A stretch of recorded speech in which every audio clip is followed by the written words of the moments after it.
It started with a cracked tooth and an empty dinner table. Emma's husband had stopped asking how her day was, stopped looking up when she entered the room. Everything between them felt worn out, like the houseplants they both forgot to water.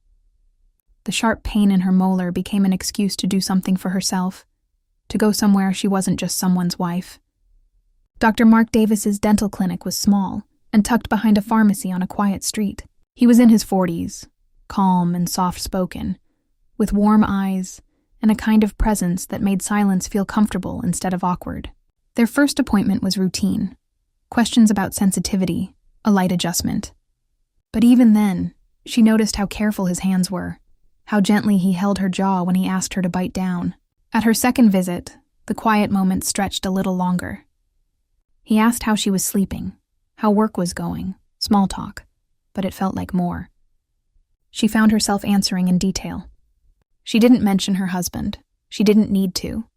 By the third visit, she was wearing a touch of gloss and the earrings she used to wear when she wanted to feel noticed. When she sat in the chair, her heart thudded louder than the whir of his instruments. He adjusted the overhead light, leaned in close, and their eyes locked. Briefly, but enough.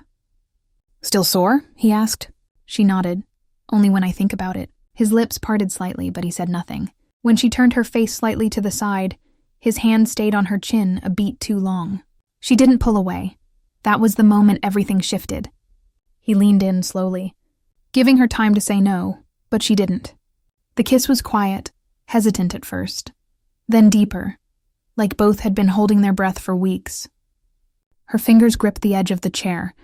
His hand moved to her waist, steadying her, not pulling, just there. When they finally pulled back, the silence was heavier than ever. He stepped away first, brushing his fingers through his hair. "This can't happen," he said, voice low. "I know," she whispered, but her voice trembled. "But I'm still here," he didn't argue. He just nodded once and walked toward the counter, putting distance between them, like that would erase what happened. She stood, smoothed her shirt, and walked to the door. "Same time next week?" she asked. He paused. "Yes," he said after a moment. "But you already knew that." Outside, the air was thick with summer rain. She didn't see the car parked half a block down, the same car that had been there during her last visit. Its engine was off, but someone was inside, and they'd seen everything.